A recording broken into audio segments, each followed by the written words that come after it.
Bismillahirrahmanirrahim. Assalamualaikum warahmatullahi wabarakatuh. Alhamdulillahirabbil alamin. Wa bihi nasta'inuhu ala umuri dunya waddin. Wassalatu wassalamu ala asrofil mursalin wa ala alihi wa sahbihi ajma'in.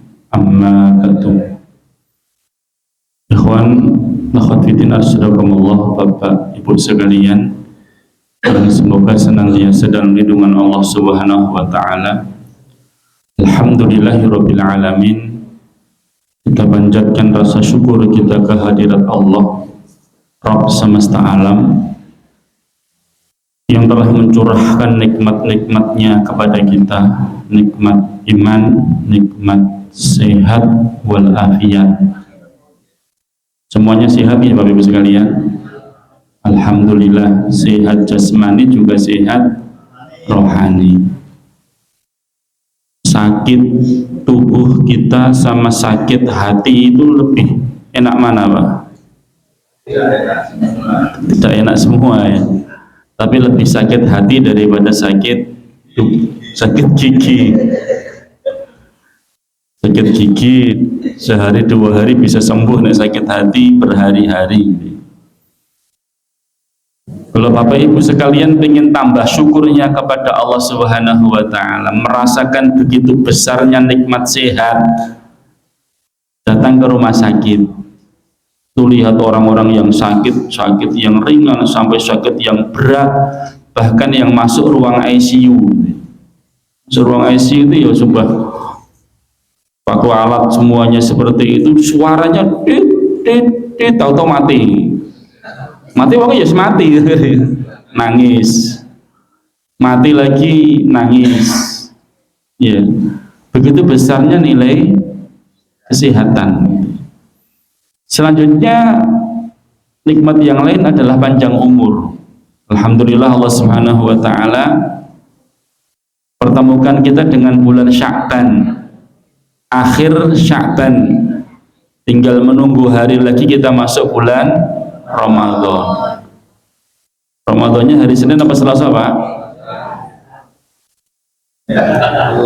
Nek posone jimuk sing keri, nek botone sing dhisik.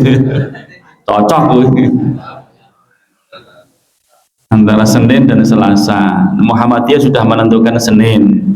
Jadi kalau pemerintah kemungkinan besar isbatnya itu nanti Selasa, karena tidak mungkin bisa dilihat karena cuma 0 derajat, belum sampai 1 derajat itu tidak bisa dilihat. Tapi nanti nek bodone bareng-bareng insya Allah.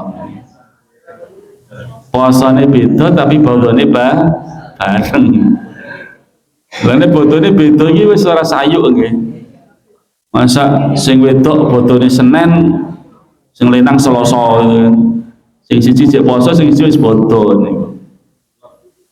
Bapak Ibu sekalian, karena sebentar lagi kita masuk di bulan Ramadan, pada kesempatan malam hari ini kita akan membahas apa yang perlu kita persiapkan untuk menyambut bulan Ramadan. Napa Pak kira-kira Pak? Beras. Sekarang beras harganya sudah di bawah 10.000 Pak.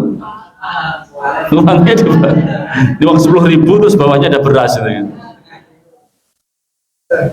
Pokoknya nanti kalau sampai tanggal 1 Ramadan Pak Bu, kalau nanti sampai tanggal 1 Ramadan kok berasnya tidak turun harganya, kaum muslimin sepakat demo mogok makan siang hari gitu, poso wis terus poso, memang harus poso kan. Insya Allah siam itu nanti bisa lewat ngirit apa ngorot Pak Bu?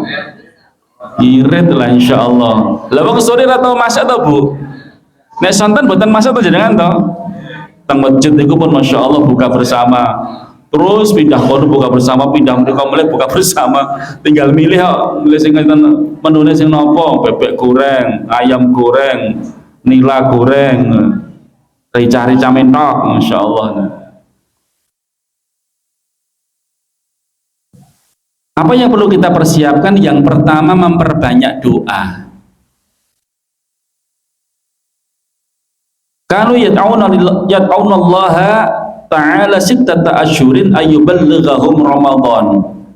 Dulu para sahabat, orang-orang soleh pada zaman dahulu, bukan hanya sehari, 2 hari, seminggu, 2 minggu, 6 bulan sebelum datangnya bulan Ramadan itu mereka sudah berdoa kepada Allah Subhanahu wa Ta'ala. Terutama nanti di bulan Rajab, di bulan Sya'ban, banyak berdoa kepada Allah, mendapatkan barokah di bulan Rajab, di bulan Sya'ban, terus dipertemukan dengan bulan Ramadan. Doanya apa Bapak sekalian? Allahumma barik lana fima razaqtana wa qina adzabannar. Piye to? Doa mau makan gitu. Allahumma barik lana fi Rajaba wa Sya'bana wa balighna Ramadhana. Ya Allah, berilah barokah kepada kami di bulan Rajab, di bulan Sya'ban, dan sampaikanlah kami kepada bulan Ramadan.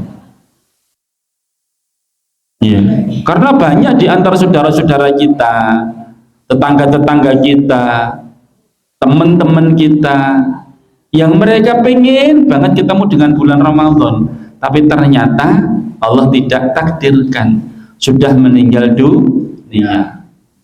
Kayak ibu saya kemarin pengen bulan Ramadan bareng-bareng sama anaknya, Idul Fitri nanti kumpul sama keluarga, tapi ternyata Allah sudah memanggil lebih duluan.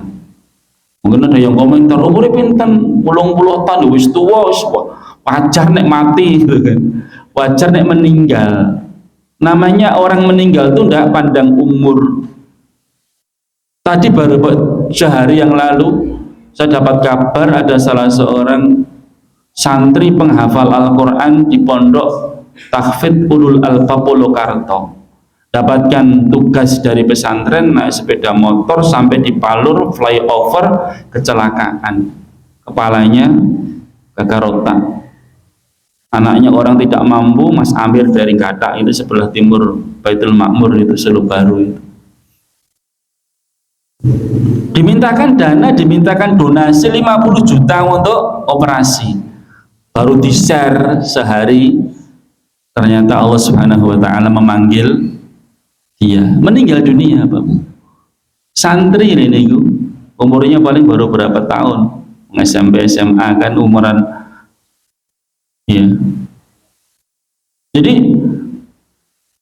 kematian itu bukan karena umur sudah tua, masih muda, masih kecil pun kalau Allah Subhanahu wa Ta'ala berkehendak ya meninggal dunia. Maka doa kita, wa balighna Ramadan, ya Allah sampaikanlah kami di bulan Ramadan. Doa yang lain, Allahumma sallimni ila Ramadan wa sallim li Ramadana wa tasallamhu minni mutaqabbala.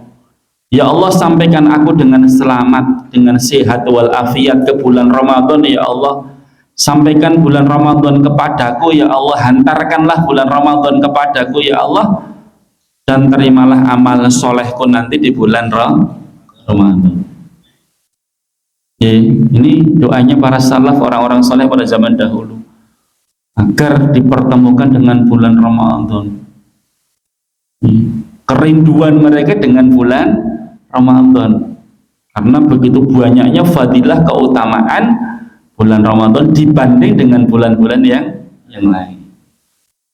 Lah kita senang atau enggak menghadapi bulan Ramadan ini?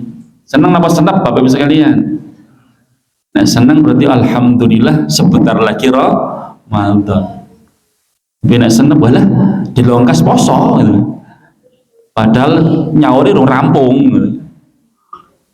Ya, ada kesan berat, terbebani ketika kita masuk di bulan Ramadan.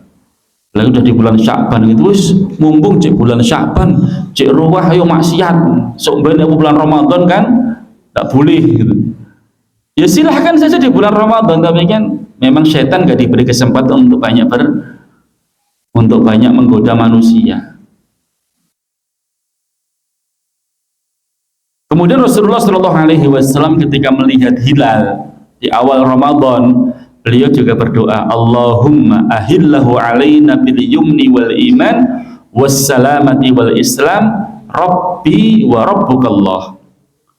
Allahumma ya Allah ahillahu alaina, perjalankanlah bulan ini kepada kami bil yumni wal iman, dengan penuh kebajikan dan keimanan, wassalamati wal islam, dengan selamat dan keislaman, rabbi wa rabbukallah, Rabbku dan Rabbmu adalah Allah, Tuhanku dan Tuhanmu wahai bulan adalah Allah, yang menggerakkan bulan, yang yang menjalankan bulan, matahari, itu semuanya adalah Allah Subhanahu wa ta'ala. Yang pertama nama Pak Bu, banyak berdoa kepada Allah agar dipertemukan dengan bulan Ramadan. Terus yang kedua, menghadirkan niat, ikhdharun niyah, menghadirkan niat, seolah-olah itu Ramadan sudah depan kita dan kita sudah punya planning, sudah punya program pengen mengisi bulan Ramadan. Takmir masjid sudah membuat jadwal sejak pada subuh, duha, pada duhur, sebelum iftar, nanti taraweh, ketika habis taraweh, dalam rangka apa? Mengisi bulan Ramadan yang penuh dengan barokah ini, biar apa? Diisi dengan amal-amal saleh. Mulai sekarang di planning, nanti saya bisa khatam Al-Quran berapa juz. Kalau kemarin itu cuma 1 juz, sekarang harus 2 juz dalam sehari. Hah? Dalam sehari loh, bukan dalam sebulan juga harus khatam sekali. Kalau kemarin cuma sekali, berarti sekarang 2 kali. Nah, baca Al-Quran jeblekak-blekuk, bedak kletot, ya. Justru belekak belekuk itu pahalanya 2 leban. Belekak atau belekuk. Yang satu adalah pahala mujahadahnya, dia pahala semangatnya, tetap dia membaca Al-Quran. Yang kedua pahala membacanya. Dan 1 huruf yang kita baca di luar Ramadan lain itu 1 kalikan 10 kali kebaikan. 1 huruf lain itu alif lam mim, itu berapa huruf Pak? 3 ya Bu, berarti kalau 3 kali 10 pinten? 30. Kenapa semalas-malasnya jenengan baca Al-Quran, masa cuma baca alif lam mim shadaqallahul azim 30 toh? Itu di luar Ramadan. Pas bulan Ramadan dilipat gandakan pahalanya oleh Allah Subhanahu wa ta'ala.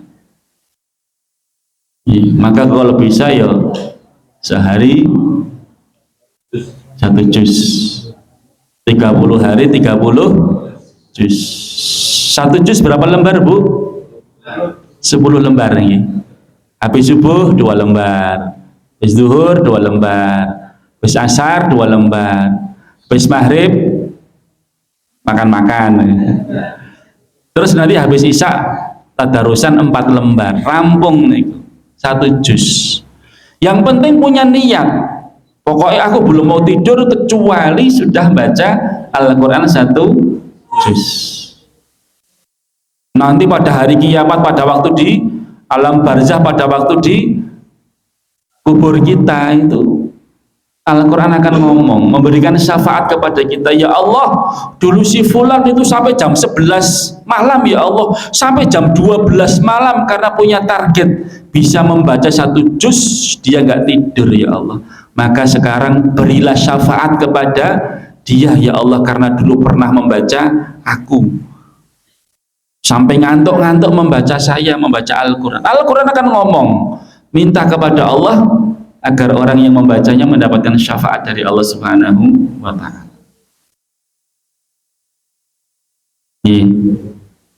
Baca Al-Quran, infak, sedekah. Tiada hari kecuali infak, sedekah, terutama adalah sedekah subuh. Dahsyatnya sedekah di waktu subuh. Didoakan oleh malaikat, Allahumma timun fiqad khalafan. Ya Allah, siapapun yang infak saat ini, berilah ganti kepada dia yang banyak ya Allah. Sedangkan yang bakhil tidak mau infak, didoakan malaikat satunya, Allahumma timum sikan talafan.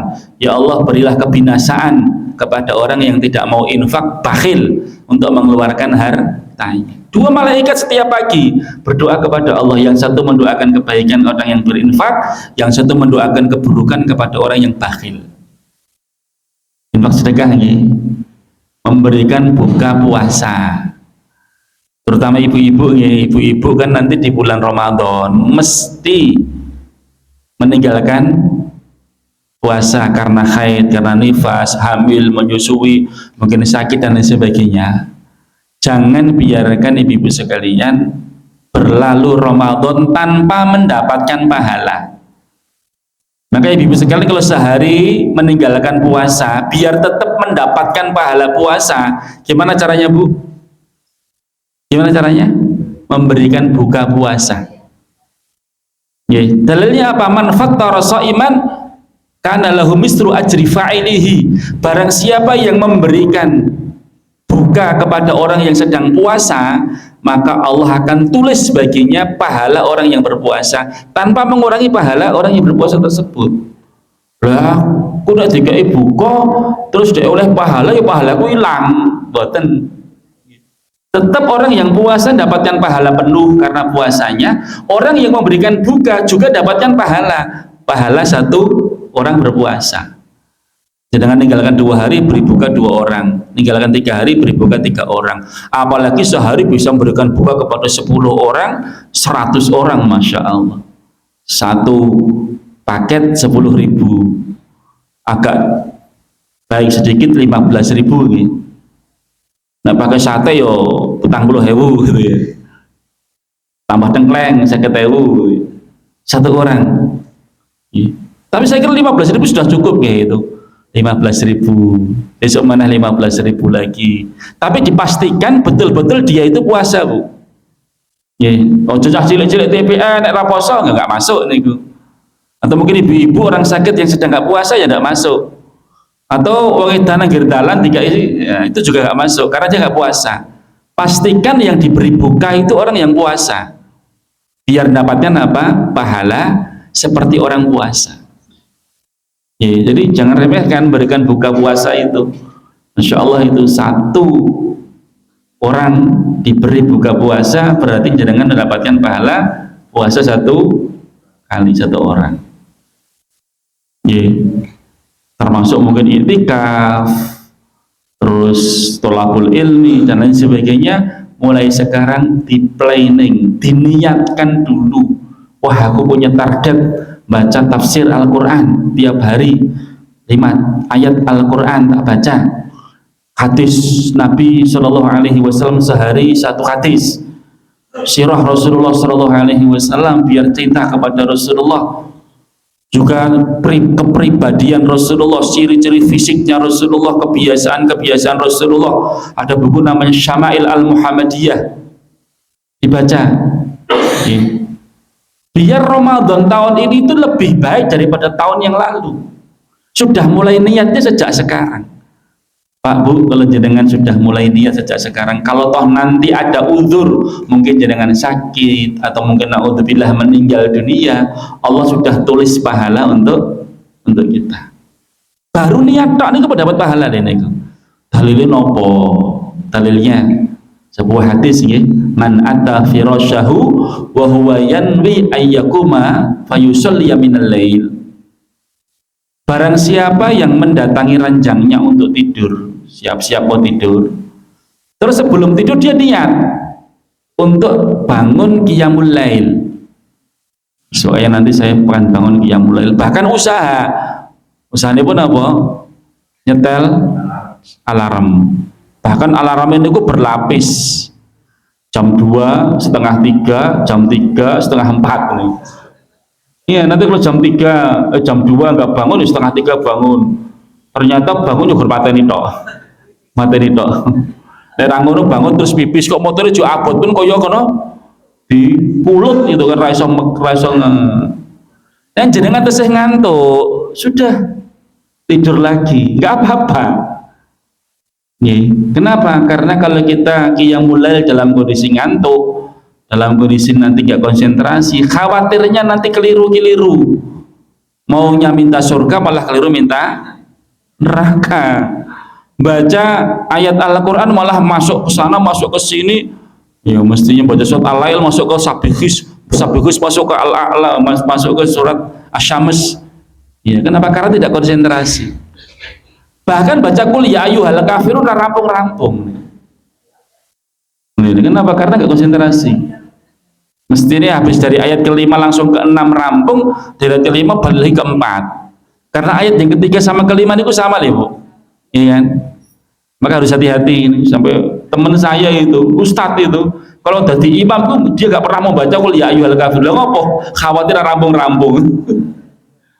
Qul ya ayyuhal kafirun la a'budu ma ta'budun wala antum 'abiduna ma a'bud wala ana 'abidum ma 'abadtum wala antum 'abiduna ma a'bud lakum dinukum waliyadin. Langsung lakum dinukum waliyadin. Coba balik meneh wala ana 'abidum ma 'abadtum wala ana 'abidum wala ana 'abidum babut rampung. Kenapa boleh jadi? Karena ngantuk, nggak boten konsentrasi. Makanya Rasulullah mengatakan kalau kamu masih ngantuk tidur, nanti sudah bangun lah baru fresh, baru kemudian melaksanakan qiyamul lail. Wis dijarang-jarang motone dileleti karo balesem yo jek ngantuk. Berarti memang Rasulullah mengatakan fa ghalabathu 'ainuhu hatta yusbiha. Sudah punya niat untuk qiyamul lail kok ternyata karena kesel, karena ngantuk bablas ketiduran sampai subuh. Maka Rasulullah mengatakan kutibalahu manawa, maka Allah akan tulis baginya pahala qiyamul lail. Lho niku wis kai bonus turu tekan subuh tapi dapatkan pahala qiyamul lail, pahala tahajud. Syaratnya apa Pak Bu? Punya niat. Nek punya niat itu insya Allah Bapak Ibu sekalian, jangan niat bangun jam 2 dengan sendirinya kan dibangunkan jam 2, betul gak Pak Bu? Jangan punya niat jam 3 pas kok iso tangi niku. Siapa yang membangunkan? Allah lewat perantaraan malaikat. Berarti kalau sudah punya niat kuat, tapi nek nggak punya niat ya wis bablas. Ben bengi ra pernah punya niat qiyamul lail ya bablas tekan subuh. Masih mending subuh tekan setengah 6 pakai tangi. Masih mending setengah 6 matahari terbit aja tangi. Yang penting punya niat. Meskipun nanti tidak bangun. Nah, bahkan Rasulullah SAW khawatir buatan bangun apa Bapak? Salat dulu witir. Witirnya didulukan. Witir, ya. Setelah itu tidur. Adapun witir berarti gimana ya? Nanti nggak usah diulangi lagi witirnya, qiyamul lail saja. Karena la witroni fi lailatin, nggak boleh sholat witir 2 kali dalam satu malam. Wa kana naumuhu shadaqatan alaihi min rabbih, sedangkan tidurnya tadi merupakan sedekah dari Allah Subhanahu wa taala. Kalau dia sudah punya niat qiyamul lail. Itulah pentingnya ikhdharun niyyah, menghadirkan niat. Sa'id bin Musayyib berkata, barang siapa bertekad melaksanakan sholat, puasa, haji, umroh atau jihad, lantas ia terhalangi melakukannya, maka Allah akan mencatat apa yang ia niatkan. Pengen banget umroh, pengen banget haji, gak jadi karena ada uzur, ada halangan. Ibu saya itu pengen banget umroh, pengen banget haji, sudah punya uangnya. Dulu pada waktu dulu itu 20 juta sudah bisa untuk daftar haji, sudah dititipkan sama adiknya, dikembangkan biar nanti pas berangkat itu sudah cukup. Ternyata ada uzur, ada keluarganya yang butuh sekali, nangis-nangis nembung jenenge ibu saya itu suka terenyuh gitu.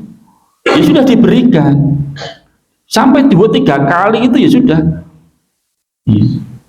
Sampai habis tinggal 3 juta ya sudah 3 juta akhirnya saya selamatkan. Kalau nggak diselamatin malah diambil lagi sama saudara-saudaranya ya. Sampai meninggal dunia belum sempat umroh. Ya sudah, siapa yang umrohkan? Ya anaknya, tapi dia insya Allah sudah mendapatkan pahala 1 dulu. Ya biar pahalanya sempurna harus dipadalkan. Yang padalkan siapa? Keluarganya yang sudah umroh. Ya qadarullah, yang pada waktu itu yang sudah umroh kan baru saya mestinya akan ada biaya, tapi ternyata yang lain tidak cocok karena masih uang ini digunakan untuk keluarga yang lebih membutuhkan lagi, terhalang lagi. Ya sudahlah, silahkan kalian bagi uang tersebut, tapi saya punya niat suatu saat nanti saya akan umrohkan ibu saya, akan saya badalkan ibu, karena dia sudah punya niat. Pernah salah seorang sahabat tanya kepada Rasulullah SAW, ya Rasulullah, ibu saya sudah punya niat untuk haji dan belum sempat untuk haji ya Rasulullah, kalau saya hajikan apakah sampai ya Rasulullah? Iya, hajikan ibu kamu. Ya Rasulullah, ibu saya pengen sekali sedekah, belum sempat sedekah tapi sudah meninggal dunia ya Rasulullah, gimana ya Rasulullah? Sedekahkan atas nama ibu kamu. Ya. Itu namanya badal, dibadalkan, itu diperbolehkan. Barang siapa bertekad melaksanakan salat, puasa, haji, umroh, jihad lantas terhalangi, maka tetap dia dapatkan pahala satu. Ya, niat tadi sudah dapatkan pahala satu, tapi kalau nanti dikerjakan dilipat gandakan 10 kali lipat. Ulama salaf berkata, bertekad untuk melakukan kebaikan sudah seperti orang yang melakukannya. Ini baru bertekad punya niat, maka Allah akan berikan kemudahan kepada dia. Bahkan orang yang sudah punya niat jihad tapi tidak sempat untuk jihad, Allah sudah tulis baginya sebagai pahala jihad. Di dalam sebuah hadis disebutkan, wa may yakhruj min baitihi muhajiran ilallahi wa rasulihi, siapa yang keluar dari rumahnya untuk hijrah karena Allah dan Rasulnya, summa yudrikuhul maut, kemudian meninggal dunia belum sampai ke tempat tujuan, hijrah dari Mekah menuju ke Madinah belum sampai di tempat kemudian meninggal dunia, faqad waqa'a ajruhu 'ala Allah, Allah mengatakan sungguh dia telah ditetapkan pahala untuk dia. Belum sampai tempat tapi sudah dapatkan pahala dari Allah Subhanahu wa taala. Wa kana Allahu ghafurur rahima, dan Allah Maha Pengampun lagi Maha Penyayang. Ada salah seorang salaf, kalau tidak salah Ibnu Mubarak ya. Itu dia bermimpi ketika menunaikan ibadah haji. Ada 2 orang malaikat itu bercengkerama. Begitu banyaknya orang yang haji tapi tidak diterima hajinya oleh Allah. Loh kenapa? Karena ada suatu hal, dan karena penyebab seorang inilah kemudian haji mereka itu diterima oleh Allah Subhanahu wa taala. Dan orang ini meskipun tidak haji tetapi dia diterima hajinya oleh Allah Subhanahu wa taala. Makanya belum kaget kan, bangun tidur, siapa dia? Orang tersebut, karena disebutin di sebuah tempat, didatangi orang tersebut. Ternyata orang tersebut orang yang biasa, orang yang miskin, tapi dia sudah menabung pengen berangkat haji, sudah siap untuk berangkat haji, gagal hajinya. Kenapa? Istrinya sedang ngidam, kok ada orang masak baunya enak banget. Pak, Bi, tolong dimintakan dagingnya itu, saya kok pengen banget merasakan dagingnya. Akhirnya si suami ini datang kepada tetangganya, Bu, maaf ya, istri saya ini pengen banget merasakan masakan jenengan, baunya kok enak banget. Apa perkataan si ibu tersebut? Jangan Pak, daging ini halal bagi kami tetapi haram bagi Anda. Loh kok bisa? Iya, daging ini, makanan ini halal bagi kami tapi haram bagi Anda. Kenapa, maksudnya apa itu kan? Karena kami beberapa hari sudah nggak makan, anak saya nangis, ada bangkai di pinggir jalan, saya ambil, saya masak, jenenge batang ya, bangkai dimasak ya rasanya enak, baunya itu juga astagfirullahaladzim. Jadi kamu memasak bangkai yang diharamkan Allah Subhanahu wa taala tapi halal bagi kamu, kenapa tidak ada apa-apa? Jangankan bangkai, daging babi aja kan boleh tadi. Akhirnya nangis itu. Terus dia datang kepada istrinya, ngomong, uang yang mau kita siapkan untuk haji sudah kita berikan kepada dia. Gak jadi Pak diberikan kepada dia. Gak jadi berangkat haji, tapi Allah Subhanahu wa taala sudah tulis dia berangkat haji. Ibnu Mubarak bermimpi si fulan ini diterima hajinya oleh Allah Subhanahu wa taala, dan menyebabkan orang-orang yang haji tadi yang sebelumnya tidak diterima hajinya diterima oleh Allah karena diselamatkan sama orang ini. Ada seorang fakir miskin yang tidak ada yang tahu, ternyata dia sampai memasak bangkai yang seperti itu. Bisa-bisa hajinya, umrohnya orang yang kaya raya berkali-kali itu gak diterima oleh Allah Subhanahu wa Ta'ala. Kalau tetangganya itu miskin, gak ada yang ngurusin, bahkan mungkin sampai masuk rumah sakit, bahkan mungkin sampai meninggal dunia, sedangkan dia berkali-kali berangkat haji, berangkat umroh. Ya. Allah, di sini disebutkan di dalam ayat ini, orang yang hijrah belum sampai di tempat, sudah punya niat, ditulis pahalanya oleh Allah Subhanahu wa ta'ala. Wa kana Allahu ghafurur rahim, dan Allah Maha Pengampun lagi Maha Penyayang. Termasuk Bapak Ibu sekalian tentang pentingnya niat, ikhdharun niyah. Itu ada salah seorang yang dia khilaf, telah membunuh 99 orang. Kemudian jenengan ditakoni, saya telah membunuh 99 orang niku Bu, enten tobat boten nggih kula niku nggih. Ora mungkin. Wong 90 saka mbok pateni. Orang bunuh satu keluarga saja kan sudah getem-getem tak kita pengen dimasa atau orang tersebut.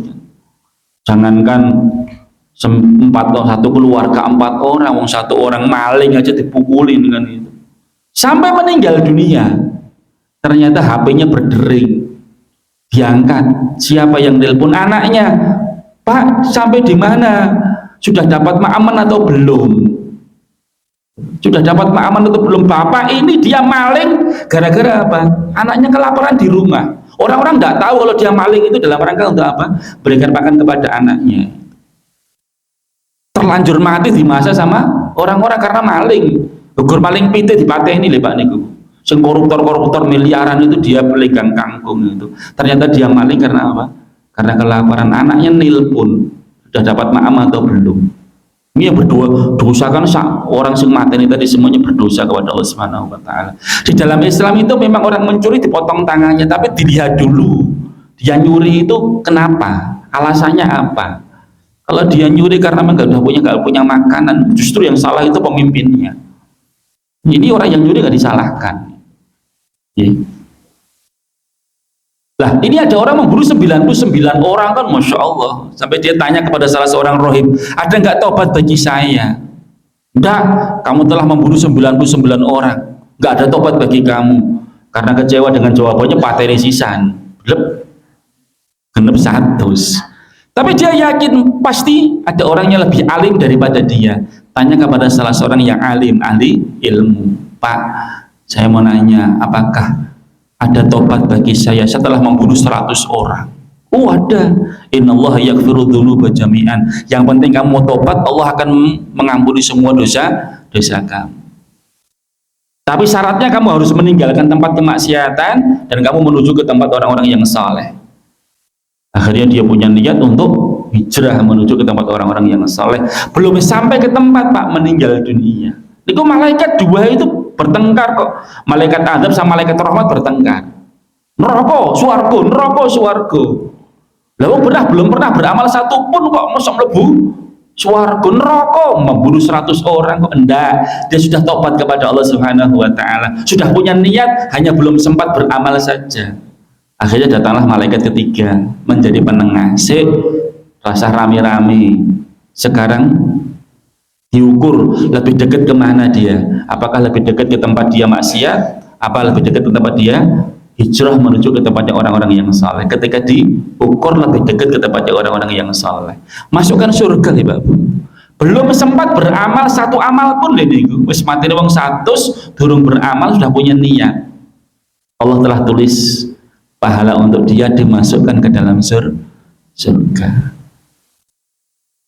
Maka Bapak Ibu sekalian, kita tidak tahu ya, tapi kita berdoa kepada Allah semoga dipertemukan dengan bulan Ramadan. Mulai sekarang niat, mulai sekarang punya planning, punya program apa yang akan kita kerjakan nanti di bulan Ramadan biar mendapatkan pahala. Kalau kita sakit atau mungkin karena kita punya uzur, tetap ditulis pahalanya oleh Allah Subhanahu wa Ta'ala. 1, berdoa. 2, menghadirkan niat. Yang ketiga, membekali diri dengan ilmu. Ilmu tentang apa? Tentang masalah puasa. Biar kita puasa itu sesuai dengan tuntunan Allah, tuntunan Rasulullah Muhammad sallallahu alaihi wasallam. Rasulullah mengatakan, "Rubba sha'imin khadhuhu min siyamihil ju' wal 'atas." Berapa banyak orang yang siam, yang puasa, tapi nggak dapatkan apa-apa kecuali cuma lapar dan dahaga. Memang puasanya sah, tapi nggak dapatkan pahala dari puasanya. Atau mungkin puasanya batal. Dia nggak ngerti kalau puasanya sudah batal. Makanya harus tahu pembatal-pembatal puasa itu apa saja. Beda antara yang batalkan puasa dengan yang membatalkan pahala puasa. Ojo goroh lu, puasamu batal. Nek goroh puasanya batal-batal Pak Bu. Boten wong goroh nggih orang grenengin itu boten batal puasanya. Puasanya sah, tapi nggak dapatkan pahala. Yang batal napa? Pahalane batal. Lah, apa yang membatalkan puasa itu? Satu, makan dan minum dengan sengaja. Jelas ya? Makan dan minum dengan sengaja itu jelas batal. Tapi nek boten sengaja entak setengah piring, yo namanya sedekah dari Allah. Rasulullah mengatakan idza nasiya fa'akala wa syariba, kalau ada seorang puasa kok lupa makan dan minum, falyutimma saumahu, hendaklah dia melanjutkan puasanya. Fa inna ma'atamahullahu wa saqahu, karena dia baru saja diberi makan dan minum oleh Allah. Ada setengah piring, Mas, poso kok mangan? Langsung dihentikan. Lah aku ngombe iki tak ngombe sik piye ya? Ya ora iso, iki mumpung durung poso. Sene suwe bengi-bengi sisan iki. Enggak boleh, aku tak ngombe sik lah. Ya sudah, begitu selesai diingatkan, lanjutkan puasanya. Dan jenengan lihat ada orang sedang puasa kok makan minum, diingatkan enggak? Harus diingatkan. Wis ben sik lah, ben entek sak piring sik, wis sakit. Enggak boleh. Ben ngombe sik bar iso ngombe, Mas kowe poso lho. Alhamdulillah, murah mbok ingatkan. Makasih ya, gitu. Enggak boleh. Kenapa? Karena kemungkaran. Ini kamu tahu dia sedang puasa, ya enggak boleh dibiarkan. Makan ya diingatkan, Mas poso lho, aja lali. Oh iya, poso. Makan minum dengan sengaja batal. Kalau enggak sengaja ya enggak batal. Bahkan hanya berniat saja Pak. Nomor 2, berniat untuk membatalkan puasa, itu sudah batal. Maka jangan sekali-kali berniat tuh hapus niat poso wae lah, semoga wae aku, sudah niat batal. Jika seorang berniat membatalkan puasa sedangkan ia dalam keadaan puasa, jika telah bertekad bulat dengan sengaja untuk membatalkan puasa dan dalam keadaan sadar ingat dia sedang berpuasa, maka puasanya batal walaupun dia belum makan dan belum minum. Tolong hati-hati, jangan sampai dibatalkan niat kita sebelum puasa, niat kita pas malam hari dengan niat untuk membatalkan. Kenapa? Innamal likulli imri'in ma nawa. Sesungguhnya orang itu mendapatkan apa yang dia niatkan. Niat batal ya sudah batal. Itulah pentingnya niat, hati-hati niku. Podo-podo nang masjid, sing siji niatnya zikir, iktikaf, yang satu mainan HP. Yang satu nggak dapatkan apa-apa, yang itu mendapatkan pahala. Podo-podo madhep ngulon ngadeg, yang satu sholat, yang satu gawa HP. Ngenten ya Pak? Ini loh. Lah ngerti tak Pak, dia pelak dikira sedang sholat, dia Facebook di sampingnya. Ngopo aku main HP yo. Orang ngerti soalnya kan menghadap ke barat. Podo-podo menghadap ke barat. Yang satu sholat sedekap, yang satu nyekel HP. Napa? Game kan mesti ngene nek ke game iki. Apa nek ke game enten? Nek maca berita ngeten tapi nek ke game nek ngene berarti ke game gitu. Jadi balik niku. Wa innamal likulli imri'in ma nawa. Barang siapa berniat membatalkan puasa sedangkan dalam keadaan puasa, maka puasanya batal. Muntah dengan sengaja, nomor 3 ya. Makan minum dengan sengaja, niat membatalkan. Yang ketiga, muntah dengan sengaja. Ngolah terus cokok, terus biar muntah, itu jelas batal. Tapi kalau muntahnya tidak sengaja, mabuk perjalanan, tidak batal. Haid dan nifas, ibu-ibu, puasa dari fajar waktu subuh sampai jam 5 lebih seperempat, padahal azannya maghrib itu jam setengah 6, jam 5 seperempat haid, batal batal batal. Wah, masa orang di sekolah tuh seberapa jam kasih tuh? Nggak boleh, tetap harus batal. Nanti kalau mengqadha bayar utang ya dari awal, jangan aku disiap batal jam 5 seperempat kok lah, terus mulai jam 5 seperempat, nggak boleh.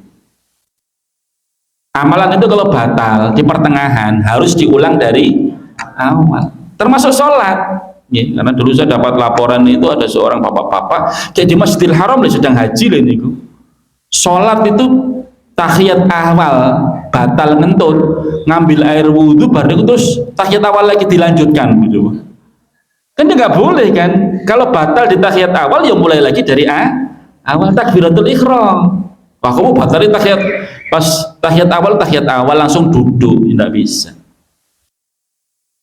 Satu-satunya ibadah yang batal kemudian bisa dilanjutkan itu apa?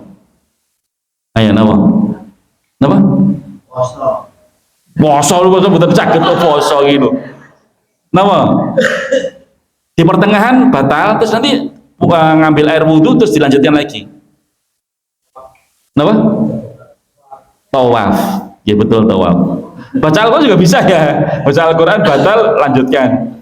Tawaf ya, tawaf itu jangan baru 4 kali putaran melilingi Ka'bah, tek ngentut, ambil air wudhu terus selanjutnya dari mana tadi dia ngentut, lanjutkan, nggak perlu diulangi dari awal.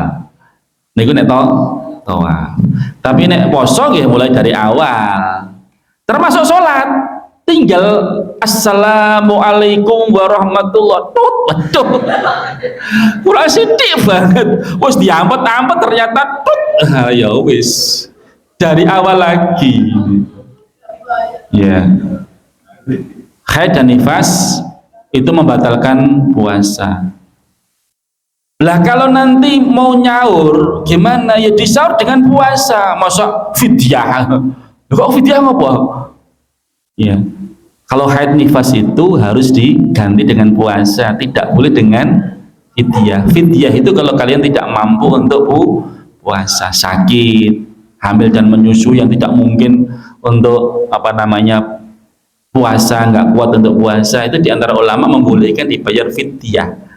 Fidyah itu bagi mereka yang betul-betul tidak mampu, termasuk mbah-mbah yang sepuh nggak memungkinkan puasa, sakit menaun, arep nyaur kapan wong loro terus itu boleh fidyah. Keluar mani dengan sengaja, yang selanjutnya itu bisa membatalkan puasa. Jika seorang mencium istri dan keluar air mani maka puasanya batal, namun jika tidak keluar maka tidak batal. Ada pertanyaan, boleh nggak Pak Ustadz di siang hari Ramadan mencium istri? Boleh saja, asalkan bisa menahan nafsu. Tapi ini tidak bisa ya lebih baik tidak usah, daripada keluar air mani terus batal. Makanya saya sering sampaikan kepada pengantin baru, Mas, nek kowe nikahnya di bulan Sya'ban tanggal 20 gitu ya. Kan mesti nganten ya anjir banget to niku to. Diusahakan di bulan Ramadan dan gage-gage metu saka rumah. Keluar dari rumah jam 7 segera berangkat kerja, nanti pulangnya jam 5 seperempat. Nek ra ngono nanti cerak-cerak bojomu bablas nanti.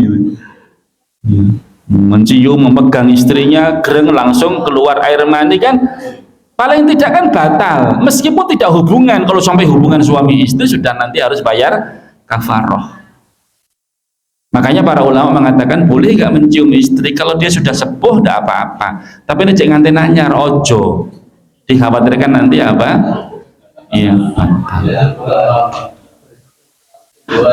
Bapak-bapak ini kan masih muda-muda, ini kan hati-hati Pak, umur masih 17 tahun ke atas. Sweet 17 ya Pak, Sweet 17 apa sweet? Tak Sweeta itu sweeta rolas. Sedangkan kalau mimpi basah di siang hari bulan Ramadan tidak batal karena tidak sengaja ya. Tapi kalau sengaja memandang istrinya siang hari, antenanya akhirnya keluar air mani, ya itu nanti bisa batal puasanya. Terus terakhir yang keenam, ini yang sepakat para ulama ya, yang batalkan puasa cuma 6 ini saja. yaitu jima atau berhubungan di siang hari bulan Ramadan. Ini selain batal juga harus bayar denda kafaroh. Apa itu? Membebaskan budak. Padahal budak harganya berapa? 60 jutaan mungkin gitu. Tidak mampu, dia harus puasa 2 bulan berturut-turut. Walah 2 bulan berturut-turut sehari aja tidak mampu gitu kan. Kalau tidak mampu, beri makan kepada 60 orang fakir miskin. Tapi atas kerelaan mereka berdua. Tapi kalau yang perempuannya dipaksa, yang punya kewajiban yang laki-laki. Ya, makanya memang tadi itu harus difahami bahwasanya ini adalah bulan Ramadan. Tujuan berpuasa itu menahan diri dari makan dan minum dan juga menahan dari syahwat. Jangan bulan Ramadan sama saja, tidak bisa mengendalikan syahwat.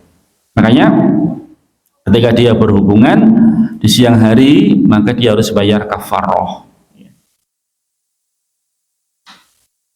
Nah kalau kemudian terus dia menggunakan khilah itu rekayasa. Usra nahan akhirnya awake dhewe perjalanan aja yuk safar ke Jakarta gitu kan. Lah bisa batal, setelah batal nanti kemudian terus hubungan di hotel, sama saja itu. Dia berdosa kepada Allah Subhanahu wa taala. Kenapa? Karena dia menyiasati syariat. Itu sama seperti orang Yahudi. Tidak boleh untuk cari ikan di hari Sabtu, tapi masang jolone di hari Jumat, ngambilnya di hari Ahad. Memang hari Sabtu nggak cari ikan, tapi jolone sudah bisa bekerja sendiri, sehingga hari Ahad diambil sudah banyak dapat ikan. Kayak tadi itu benesoh hubungan suami istri, adakan safar. Lo safar kan boleh itu berbuka toh. Nah, berbuka makan baru setelah itu hubungan suami istri kan diperbolehkan. Kecuali kalau betul-betul memang ada hajah keperluan, misalnya mau takziah, misalnya mau keperluan apa, harus datang ke sana, ya boleh. Perjalanan maka boleh berbuka, lah kemudian boleh untuk hubungan suami istri. Lah kalau suntik membatalkan puasa enggak Bapak sekalian? Enggak. Kalau isinya obat nggak batal. Tapi kalau isinya itu infus, sari-sari makanan, ya batal. Aku ramangan rangobi rapopo mogok makan, tapi diinfus, podo wae gitu. Karena diinfus itu dia ya nggak perlu makan, enggak apa-apa. Misalnya menghirup balsem, remason, fake, fresh care, batal enggak? Enggak. Jadi yang membatalkan cuma 6 tadi itu. Makan minum, berniat untuk makan minum batal, kemudian mengeluarkan air mani, jima, muntah, terus satu lagi tadi apa? Muntah dengan makan minum, muntah, kemudian haid nifas bagi perempuan. 6 kan. Selain itu enggak. Kentut di air batal enggak? Orang-orang yang bilang kan batal. Makanya jangan, kalau saya renang gimana, boleh enggak? Boleh, tidak ada larangan renang. Yang dilarang itu kalau minum sambil menyelam minum air, lah itu batal. Tapi kalau renang dok enggak apa-apa. Mungkin terus gerujuki kepala dengan air biar seger, nggak apa-apa juga. Selulup, yang penting orang minum gitu, nggak apa-apa. Terus selanjutnya adalah pembatal pahala puasa. Kalau tadi membatalkan puasa, ya, ini yang membatalkan pahala puasa. Cuma dapatkan lapar dan dahaga saja. 1, berkata dusta, ngapusi. Man lam yada' qaula zur wal amal bi falaisa lillahi hajatun fi ayyada'a ta'amahu wa syarabahu. Siapa yang tidak bisa meninggalkan perkataan dusta, malah mengerjakannya di saat puasa, maka Allah tidak butuh lapar dia, tidak butuh haus dia. Wis ben lapar ben haus yang dapatkan pahala dari Allah Subhanahu wa taala. Makanya namanya puasa itu yang lebih berat juga. Puasa selain tidak makan, tidak minum, juga menjaga lisan. Menjaga lisan kita biar tidak mengatakan kata dusta, menyakitin hati orang, ngerasani tanggane, mengatakan kata-kata kotor itu semuanya bisa mengurangi bahkan membatalkan pahala puasa. Berkata lahwun dan rofath. Lahwun itu sia-sia, rofath itu kata-kata porno, kata-kata yang mengarah kepada jima. Itu dua-duanya nggak diperbolehkan ketika pas sedang puasa. Ya. Makanya memang puasa itu juga menjaga mata, menjaga telinga, menjaga mulut untuk tidak mengatakan kata-kata yang tidak baik. Ya. Itu yang membatalkan pahala puasa. Puasanya sah, dia nggak perlu mengkodok, nggak perlu nyaur, tapi orang oleh apa-apa. Seperti apa contohipun sholat Jumat. Sholat Jumat itu kalau dia datangnya sudah azan berkumandang, itu pun telat ya ibu. Mulai ibu-ibu itu kalau ngajak bapak-bapak sholat, Pak pun azan niku sholat Jumat, niku pun telat. Nah sholat jamaah nggih niku leres niku Pak, azan monggo dang tindak. Itu nggak telat. Tapi nek sholat Jumat azan baru berangkat itu sudah habis waktunya. Malaikat sudah masuk dan tidak mencatat amal kita. Kenapa? Karena Rasulullah mengatakan barang siapa yang datang di waktu pertama hari Jumat seolah-olah dia telah berkorban dengan seekor unta. Di waktu yang kedua berkorban dengan seekor sapi, yang ketiga seperti berkorban dengan seekor kambing, keempat seperti berkorban dengan seekor ayam, yang kelima seperti berkorban dengan seekor telur, sebuah telur, keenam berkorban dengan telek, boten enten telek. Sudah waktu keenam imam sudah naik ke atas mimbar, assalamualaikum warahmatullah, adzan berkumandang, itu sudah malaikat masuk ke dalam masjid, ditutup catatannya, malaikat mendengarkan khutbah. Yang datang setelah adzan yo sholat Jumatnya sah, dia nggak perlu ganti sholat duhur, dia nggak perlu mengqadha. Sholat Jumatnya sah, tapi nggak dapatkan pahala. Jangankan pahala unta, pahala telur aja nggak dapat. Bahkan telek pun nggak ada itu. Kalau dia sudah telat. Termasuk juga yang mengurangi pahala apa? Sholat Jumat tetapi ngantuk tidur. Ya. Datang pertama kali cari tempat yang strategis bawah kipas angin, paling belakang lendet-lendet. Nah, sholat 2 rakaat di bawah kipas angin, khusyuk, setelah itu duduk manis berdoa bismikallahumma ahya wa langsung sampai azan sampai qomat dikumandangkan baru bangun. Lagi masjid ini orang no azan, orang no khutbah tuh langsung qomat, ya kamu tidur gitu kan. Kamu tidur, bangun tidur langsung geringgingan munggah tiba gitu kan. Hati-hati. Salat Jumat kamu ya sah, tapi nggak dapatkan pahala. Udah dengarkan khutbah. Oleh apa ya turu. Dapatnya apa? Istirahat. Fresh alhamdulillah, esok kerja meneh tapi tidak oleh pahala. Napa-napa. Itu Bapak Ibu sekalian yang dapat kita kaji pada malam hari ini, mengkondisikan kita mempersiapkan diri untuk menyambut bulan Ramadan. 1. Perbanyak doa. 2. Hadirkan niat. 3. Pelajarin ilmu yang terkait dengan puasa, ya, ilmu yang terkait dengan masalah pembatal-pembatal puasa, amal-amal soleh apa yang perlu kita kerjakan di bulan Ramadan. Ya.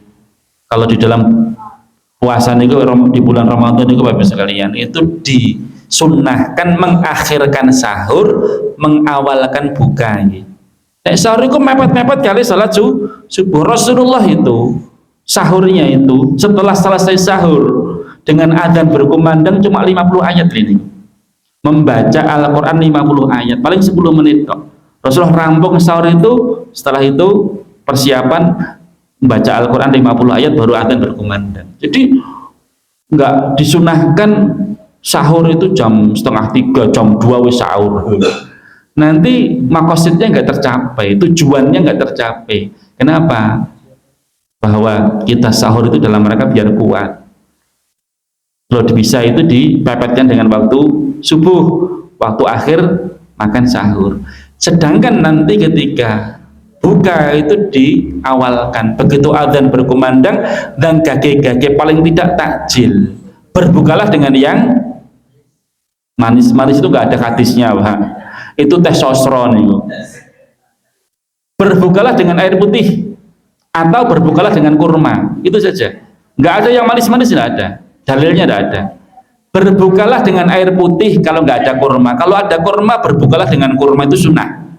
Ya, maka setiap hari diusahakan rumah kita ada kurma. Itu karena mendapatkan sunnah Rasulullah SAW dan juga menyimpan tenaga. Kalau kita itu sahur pakai kurma itu, masya Allah, nanti kita merasakan itu nyaman perut kita. Dijauhi yang gorengan-gorengan, ya. Es biasanya kan juga menggoda sekali, tapi diusahakan untuk dijaga, ya, jangan terlalu banyak. Maka itu alhamdulillahirabbil alamin. Mungkin ada pertanyaan sebelum saya tutup terkait dengan masalah persiapan menyambut bulan Ramadan. Kalau orang Jawa ini persiapan Ramadan itu ada dua, nopo nyadranan karo padusan, gitu. Padahal sebenarnya nyadranan itu untuk tazkiyatun nafas, menyiapkan hati, dzikrul maut, mengingat kematian, itu kan dengan ziarah ke kubur. Terus padusan itu kan dalam rangka apa? Membersihkan tubuh, hati dibersihkan, tubuh dibersihkan. Makanya kan adus keramas kan, dimana di Umbul, Pengging, Cokro, Janti. Tapi sekarang sudah niatnya beda. Padusan orang ngresiki awak, nggak mencuci tubuh tapi mencuci mata, malah ada pertunjukan campur sari plus campur saru nih, saru tenan. Wis itu kayak cendol, itu manusia tumplek-blek di situ, laki-laki perempuan campur di siji adus bareng gitu. Ya malah bukannya mencucikan diri, mencucikan hati, malah mengotorin Maka alhamdulillahirabbil alamin. Kita akhiri dengan kafaratul majlis. Subhanakallahumma wa bihamdika asyhadu an la ilaha illa anta astaghfiruka wa atubu ilaik. Walhamdulillahi rabbil alamin. Assalamualaikum warahmatullahi wabarakatuh.